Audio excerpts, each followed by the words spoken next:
nag-aaral? Nag-aaral po. Taga saan? Cagayan. Cagayan. Saan sa Cagayan? Ay, Cagayan galing po pero punta po sa ano. Saan? Ah, Bukidnon. O, taga Bukidnon pala. Hello. Ingat sa biyahe. Thank you po. So, ayan, si baby boy.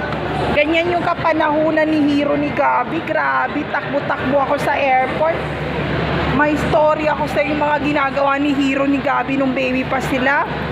Tinaiyan talaga ako ni Gabi, ni Hero talaga. Nag-explosive pupo sila. Napunta lahat sa damit ko, wala akong pamalit. And sabi ng mga stewardess, oh my God, you're so stinky. Can you smell poop of the baby? Can you please change clothes in her? You're inside, gumagana.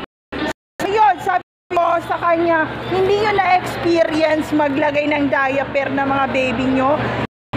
Stinky. Eh pag stinky at hindi ba stinky yun? Mas stinky pa kaya yun sa bata, no?